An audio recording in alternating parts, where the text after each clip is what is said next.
നമസ്കാരം, എല്ലാ പ്രിയപ്പെട്ട കൂട്ടുകാരെ പാചകത്തിലേക്ക് സ്വാഗതം ചെയ്യുന്നു. ഇന്ന് ഞാൻ വന്നിട്ടുള്ളത് നല്ലൊരു പ്ലം കേക്കിൻ്റെ റെസിപ്പി ആയിട്ടാണ്. ഈ കേക്കിൻ്റെ ഏറ്റവും വലിയൊരു പ്രത്യേകത, നമ്മളിത് തയ്യാറാക്കാനായിട്ട് ഗോതമ്പ് പൊടി, അതായത് ആട്ടയാണ് ഉപയോഗിക്കുന്നത്. പക്ഷേ ഇത് ആട്ടയാണ് ഇതിലേക്ക് ഉപയോഗിച്ചിരിക്കുന്നത് നമുക്ക് ഫീൽ ചെയ്യേയില്ല. അത്രയ്ക്ക് നല്ലൊരു ടേസ്റ്റാണ് ഈ കേക്കിന് ഉണ്ടാവുക. ഓരോ സ്ലൈസിലും നിറയെ ഫ്രൂട്ട്സും നട്ട്സും കിട്ടുന്ന പോലെ നല്ല റിച്ച് ആയിട്ടാണ് നമ്മൾ ഈ കേക്ക് റെഡിയാക്കുന്നത്. പിന്നെ ഇത് തയ്യാറാക്കാനായിട്ട് നമുക്ക് ഓവനോ ബീറ്ററോ ഒന്നും ആവശ്യമില്ല. അല്ലാതെ തന്നെ നല്ല ഈസി ആയിട്ട് നമുക്ക് തയ്യാറാക്കാൻ പറ്റും. അപ്പോൾ ഇതെങ്ങനെയാണ് നമുക്ക് നോക്കാം. ആദ്യം തന്നെ നമുക്ക് ഫ്രൂട്ട്സിൻ്റെ ഒരു മിക്സ് റെഡിയാക്കണം. ഞാനിവിടെ എടുത്തിട്ടുള്ളത് ടൂട്ടി ഫ്രൂട്ടി. ഇത് വീട്ടിൽ തന്നെ റെഡിയാക്കിയതാണ്, അതുകൊണ്ടാണ് ഇങ്ങനെ ഒരു കളറുള്ളത്. പിന്നെ കുറച്ച് ഓറഞ്ചിൻ്റെ തൊലി വിളയിച്ചെടുത്തത്. ഇത് നമുക്ക് കടയിൽ നിന്ന് മേടിക്കാൻ കിട്ടും, ക്യാൻഡീഡ് ഓറഞ്ച് പീൽ എന്ന് പറഞ്ഞിട്ട്. ഇത് ചേർത്ത് കഴിയുമ്പം കേക്കിനൊരു പ്രത്യേക ഫ്ലേവറും നല്ലൊരു ടേസ്റ്റും കിട്ടും. പിന്നെ കുറച്ച് ഈന്തപ്പഴം എടുത്തിട്ടുണ്ട്, ചെറുതായിട്ട് അരിഞ്ഞെടുത്തിരിക്കുകയാണ്. പിന്നെ ചെറി, അതും ചെറുതായിട്ട് അരിഞ്ഞെടുത്തിരിക്കുകയാണ്. ഇങ്ങനെ വലിപ്പം കൂടിയിട്ടുള്ള ഡ്രൈ ഫ്രൂട്ട്സ് ഒക്കെ ചെറുതായിട്ട് അരിഞ്ഞെടുക്കണം, അല്ലെങ്കിൽ നമ്മളത് ബേക്ക് ചെയ്യുമ്പം കേക്കിൻ്റെ അടിയിലേക്ക് താഴ്ന്നു പോകും. പിന്നെ കുറച്ച് കറുത്ത മുന്തിരിയും ഗോൾഡൻ മുന്തിരി. കറുത്ത മുന്തിരി കൂടുതൽ എടുത്തിട്ടുണ്ട്. സീഡ്ലെസ് ആയിട്ടുള്ള മുന്തിരി തന്നെ മേടിക്കാനായിട്ട് പ്രത്യേകം ശ്രദ്ധിക്കണേ. അപ്പോൾ ഇത്രയാണ് ഡ്രൈ ഫ്രൂട്ട്സ് ആയിട്ടുള്ളത്. അതായത് 200 ഗ്രാമാണ് ഇതുള്ളത്, ഏകദേശം 1.25 കപ്പ്. നട്ട്സ് ആയിട്ട് ഇവിടെ അണ്ടിപ്പരിപ്പ് എടുത്തിട്ടുണ്ട്, ബദാമും എടുത്തിട്ടുണ്ട്. ഇത് 50 ഗ്രാം വീതമാണുള്ളത്, അതായത് രണ്ടും കൂടി 3/4 കപ്പിനടുത്താണുള്ളത്. അപ്പോൾ ഡ്രൈ ഫ്രൂട്ട്സും നട്ട്സും കൂടി നമ്മളിവിടെ 300 ഗ്രാമിൻ്റെ ഒരു മിക്സാണ് ഈ കേക്കിലേക്ക് ഉപയോഗിക്കുന്നത്. അപ്പോൾ ഇതിൻ്റെ അളവ് നിങ്ങൾക്ക് ഇഷ്ടമുള്ള പോലെ വ്യത്യാസം വരുത്താം. ഫ്രൂട്ട്സിൻ്റെ അളവ് കൂടുന്തോറും നമ്മുടെ കേക്ക് ബേക്ക് ചെയ്യാനുള്ള സമയം കൂടി വരും. ഫ്രൂട്ട്സിൻ്റെ അളവ് കുറഞ്ഞാൽ അതനുസരിച്ച് സമയം കുറവ് മതി ബേക്ക് ചെയ്യാനായിട്ട്. ഇനി നമുക്ക് ഈ ഫ്രൂട്ട്സൊക്കെ ഒന്ന് സോഫ്റ്റ് ആക്കി എടുക്കണം. അതിന് നമ്മൾ ഒരു കരാമൽ തയ്യാറാക്കി അതിൽ ബോയിൽ ചെയ്തിട്ടാണ് ഈ ഫ്രൂട്ട്സ് നമ്മൾ സോഫ്റ്റ് ആക്കി എടുക്കുന്നത്. ഞാനിവിടെ 100 ഗ്രാം, അതായത് ഏകദേശം അരക്കപ്പിനടുത്ത് പഞ്ചസാര കരാമൽ ഉണ്ടാക്കാനായിട്ട് എടുത്തിട്ടുണ്ട്. ഇത് ഒരു ചൂടുകട്ടിയുള്ള പാത്രത്തിലേക്ക് ഇട്ട് കൊടുക്കാം. എന്നിട്ട് ഒരു മീഡിയം ഫ്ലെയിമിൽ ഈ പഞ്ചസാര ഉരുകി വരുന്നവരെ വെയിറ്റ് ചെയ്യുക. പാത്രം ഇടയ്ക്കിടയ്ക്ക് ഒന്ന് ചുറ്റിച്ചു കൊടുക്കുക, ഒരേപോലെ തന്നെ ചൂടെത്താനായിട്ട്.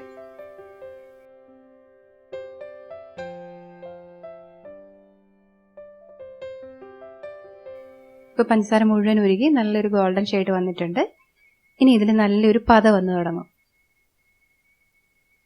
ഇതേപോലെ നന്നായിട്ട് പതഞ്ഞ് വന്നു കഴിയുമ്പോൾ ഇതിലേക്ക് 1/2 കപ്പ് ചൂടുവെള്ളം ഒഴിച്ചു കൊടുക്കുക. ചൂടുവെള്ളം തന്നെ ഒഴിച്ചു കൊടുക്കാനായിട്ട് ശ്രദ്ധിക്കുക. അപ്പോൾ കരാമലൊക്കെ പെട്ടെന്ന് തന്നെ മെൽറ്റായി കിട്ടിക്കോളും. ഈ സമയത്ത് ഫ്ലെയിം ഒന്ന് ഓഫ് ചെയ്യാം. കുറേശ്ശെയായിട്ട് വേണം വെള്ളം ഒഴിച്ചു കൊടുക്കുക.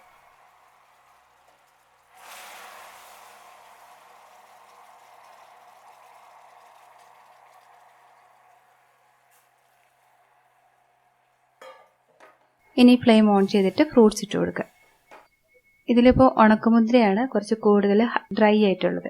ആദ്യം നമുക്ക് ഉണക്കമുന്തിരി ഇട്ട് കൊടുത്ത് ഒരു 2 മിനിറ്റോളം ബോയിൽ ചെയ്തെടുക്കാം. ഇനി ഇതിലേക്ക് ബാക്കിയുള്ള ഫ്രൂട്ട്സും കൂടി ചേർക്കാം. എന്നിട്ട് വീണ്ടും ഒരു 2 മിനിറ്റ് കൂടി ബോയിൽ ചെയ്യാം. പ്ലം കേക്കിലേക്കുള്ള ഫ്രൂട്ട്സ് സോഫ്റ്റ് ആക്കി എടുക്കാനായിട്ട് പല രീതികളുണ്ട്. ആൽക്കഹോൾ സോക്ക് ചെയ്തും പിന്നെ ഫ്രൂട്ട് ജ്യൂസിൽ സോക്ക് ചെയ്തും ഒക്കെ. നമ്മളിപ്പോൾ ഇവിടെ ചെയ്യുന്നത് ബോയിലിംഗ് മെത്തേഡാണ്. ഇനി ഇങ്ങനെ ഫ്രൂട്ട്സ് സോഫ്റ്റ് ആക്കി എടുക്കാതെ നമുക്ക് കേക്ക് ഉണ്ടാക്കാനായിട്ട് പറ്റും. അതിൻ്റെ റെസിപ്പി ഞാൻ നേരത്തെ അപ്ലോഡ് ചെയ്തിട്ടുണ്ട്. അതിൽ നിന്ന് കുറച്ച് വ്യത്യസ്തമായിട്ടാണ് ഇപ്പോൾ ചെയ്യുന്നത് മാത്രം.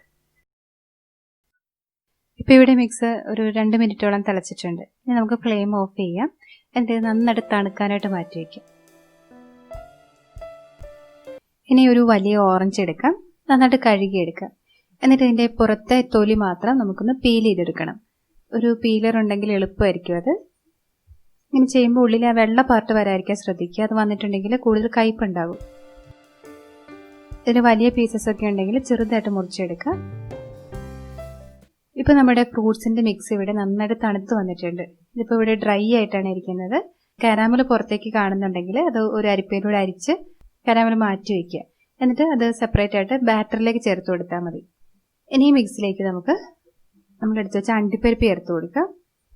ഇനി ഇപ്പോൾ പീൽ ചെയ്ത ഓറഞ്ചിൻ്റെ ആ സെസ്റ്റ് ചേർത്ത് കൊടുക്കുക. ഇനി ഒരു സ്പൈസ് മിക്സ് ഇതിലേക്ക് ചേർക്കാനുണ്ട്. അതിനായിട്ട് ഇവിടെ ഒരു 4 ഗ്രാമ്പൂ, 4 ഏലക്ക, ഒരു ചെറിയ കഷ്ണം കറുവപ്പട്ട, ഒരു ചെറിയ കഷ്ണം ജാതിക്ക, ഇത്രയും നന്നായിട്ട് പൊടിച്ചെടുത്തതാണിത്. അതുകൂടാതെ 1/2 ടീസ്പൂൺ ചുക്കുപൊടി, ഇത്രയും കൂടി എടുക്കുന്നുണ്ട്. ഇത് നമുക്ക് ഈ കൂട്ടിലേക്ക് ചേർത്ത് കൊടുക്കാം. ഇത് നന്നായിട്ട് യോജിപ്പിച്ചെടുക്കാം.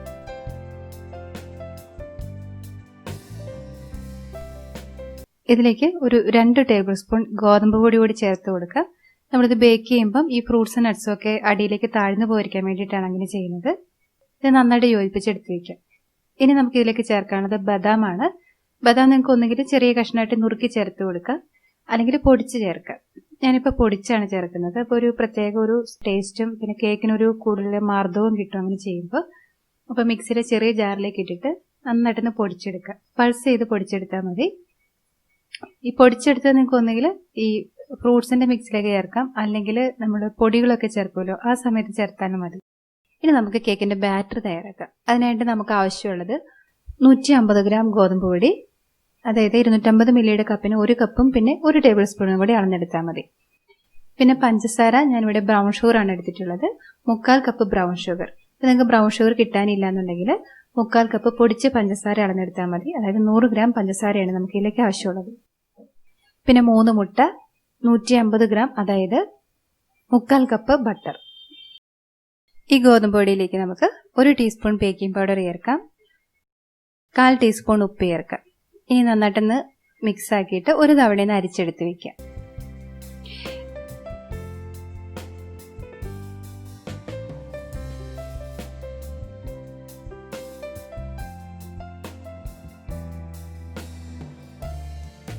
എന്നിട്ട് ഇതിലേക്ക് നമ്മൾ പൊടിച്ചു വെച്ച ബദാം ഉണ്ടല്ലോ അത് ചേർത്ത് കൊടുക്കാം. ബദാം കഴിയുന്നത്ര നന്നായിട്ട് തന്നെ പൊടിച്ചെടുക്കാനായിട്ട് ശ്രദ്ധിക്കുക.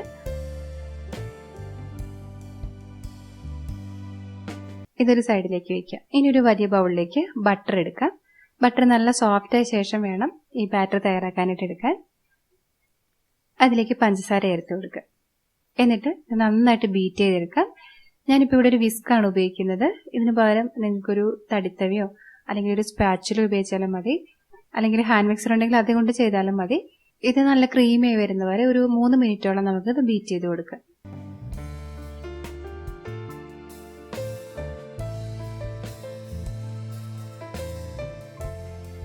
ഇനി ഇതിലേക്ക് മുട്ട ചേർക്കാം. മുട്ട ഓരോന്നായിട്ട് വേണം ചേർക്കാൻ. ആദ്യത്തെ മുട്ട ചേർത്ത് കഴിഞ്ഞാൽ അത് അതിലേക്ക് നന്നായിട്ട് ബ്ലെൻഡ് ആയ ശേഷം അടുത്ത മുട്ട ചേർത്ത് കൊടുക്കാം. അപ്പോൾ മുട്ടയുടെ അംശം ഒന്നും കാണാതായിട്ടുണ്ട്. ഇനി അടുത്ത മുട്ട ചേർക്കാം.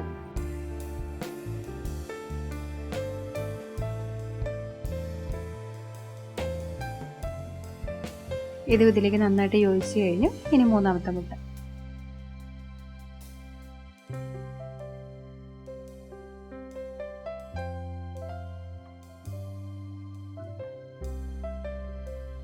ഇതിലേക്ക് 1 ടീസ്പൂൺ വാനില എക്സ്ട്രാക്ട് ചേർക്കുകയാണ്. ഇനി നമുക്കിതിലേക്ക് പൊടി ചേർത്ത് കൊടുക്കാം. നമ്മൾ എടുത്തു വെച്ചിരിക്കുന്ന പൊടി ഉണ്ടല്ലോ അതൊരു 3 പാർട്ടായിട്ട് ഡിവൈഡ് ചെയ്യാം. അതിൽ 1/3 പൊടി ഇപ്പോൾ ചേർത്ത് കൊടുക്കാം. നമ്മൾ ആ ഫ്രൂട്ട് മിക്സ് റെഡി ആക്കിയിട്ടുണ്ടല്ലോ അതും 3ആയിട്ട് ഡിവൈഡ് ചെയ്തിട്ട് 1/3 ഭാഗം ഇപ്പോൾ ചേർക്കാം അതിൻ്റെ ഒപ്പം. എന്നിട്ട് നന്നായിട്ട് സ്പാച്ചുല ഉപയോഗിച്ച് ഇതുപോലെ യോജിപ്പിച്ചെടുക്കാം.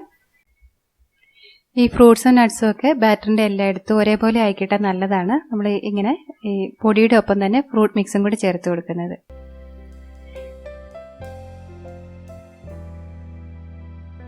ഇനി ഒരു 1/3 പൊടിയും ഫ്രൂട്ട് മിക്സും കൂടി ചേർക്കാം.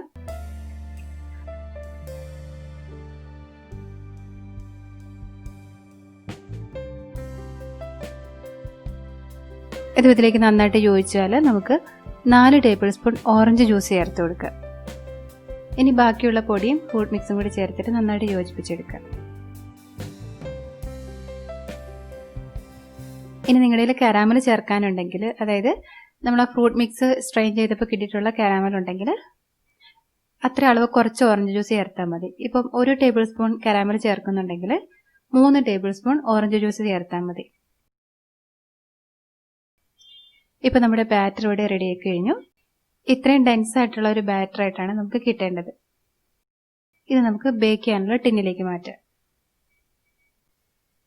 ഞാനിവിടെ 6.5 ഇഞ്ച് വിസ്താരമുള്ള ഒരു ടിന്നാണ് എടുത്തിട്ടുള്ളത്. ഇതിന് 3 ഇഞ്ച് ഹൈറ്റും ഉണ്ട്. ഇതിൽ ചുറ്റും ബട്ടർ പേപ്പർ വെച്ചിട്ടുണ്ട്. പിന്നെ അടിയിൽ 2 ബട്ടർ പേപ്പർ മുറിച്ച് വെച്ചിട്ടുണ്ട്. കാരണം നമ്മളിത് കൂടുതൽ നേരം ബേക്ക് ചെയ്യേണ്ടി വരും. അപ്പം അടിഭാഗം കരിഞ്ഞു പോകാതിരിക്കാൻ വേണ്ടിയിട്ടാണ് ഇങ്ങനെ ഒരു മുൻകരുതൽ എടുക്കുന്നത്. ഇതിലേക്ക് ബാറ്റർ നിറയ്ക്കാം. എല്ലായിടത്തും ഒരേപോലെ ആവുന്ന പോലെ.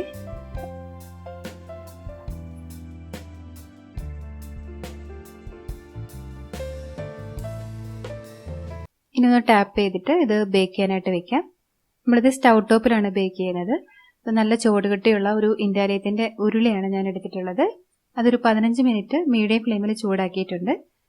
ഈ ടിന്ന് ഇതിലേക്ക് ഇറക്കി വെച്ചിട്ട് എന്നിട്ട് ഇത് മൂടി വെച്ച് ലോ മീഡിയം ഫ്ലെയിമിൽ 2.5 മണിക്കൂറാണ് ഇത് ബേക്ക് ചെയ്യേണ്ടത്. ഇതിപ്പോൾ ഇവിടെ ഇങ്ങനെ ഒരു ഡീപ്പായിട്ടുള്ള ടിന്ന് ഉപയോഗിച്ചതുകൊണ്ടാണ് നമ്മളിത് കൂടുതൽ സമയം ബേക്ക് ചെയ്യേണ്ടി വരുന്നത്. നിങ്ങൾ 8 ഇഞ്ചിന്റെ ഒക്കെ ടിന്നാണ് ഉപയോഗിക്കുന്നതെങ്കിൽ ഇത്രയും സമയം ബേക്ക് ചെയ്യേണ്ടി വരില്ല. ഒരു 1 മണിക്കൂറും 1.5 മണിക്കൂറും അതിൻ്റെ ഉള്ളിൽ ഇത് റെഡിയായി കിട്ടും. ഇപ്പോൾ 2.5 മണിക്കൂർ കഴിഞ്ഞിട്ടുണ്ട്. ഇപ്പോൾ കറക്റ്റായിട്ട് ഇവിടെ ബേക്ക് ആയിട്ടുണ്ട്. സ്ക്യൂർ ക്ലീൻ ആയിട്ടാണ് വന്നിരിക്കുന്നത്. ഇനി ഇത് തണുക്കാനായിട്ട് മാറ്റി വെക്കണം. ഈ ടിന്നിൽ തന്നെ ഇതൊരു 2 മണിക്കൂർ തണുക്കാനായിട്ട് വെക്കാം. അതിനുശേഷം ടിന്നിൽ നിന്ന് പുറത്തെടുത്തിട്ട് നല്ലപോലെ തണുക്കാനായിട്ട് വെക്കണം. തണുത്ത് കഴിഞ്ഞ് നന്നായിട്ട് ഇത് കവർ ചെയ്ത് ഒരു എയർ ടൈറ്റ് ആയിട്ടുള്ളൊരു പാത്രത്തിലാക്കി വെക്കുക. എന്നിട്ട് 1-2 ദിവസം കഴിഞ്ഞ ശേഷം മാത്രം മുറിച്ചെടുക്കുക. നമുക്ക് ആദ്യത്തെ ദിവസം തന്നെ മുറിക്കാൻ നല്ല ടെംപ്റ്റേഷൻ ഉണ്ടാവും. നല്ല മണമൊക്കെയുള്ള കേക്കാണ്. പക്ഷെ ആദ്യത്തെ ദിവസം മുറിക്കുന്നേക്കാളും അതിൻ്റെ ഇരട്ടി ടേസ്റ്റാണ് പിറ്റേ ദിവസം നമ്മളിത് മുറിക്കുമ്പോൾ കിട്ടുക. ഈ കേക്ക് ഒന്നുകൂടി മോയിസ്റ്റ് ആയിട്ട് കിട്ടും. പിന്നെ കേക്ക് ഒട്ടും പൊടിയാതെ നമുക്ക് മുറിക്കാൻ പറ്റും.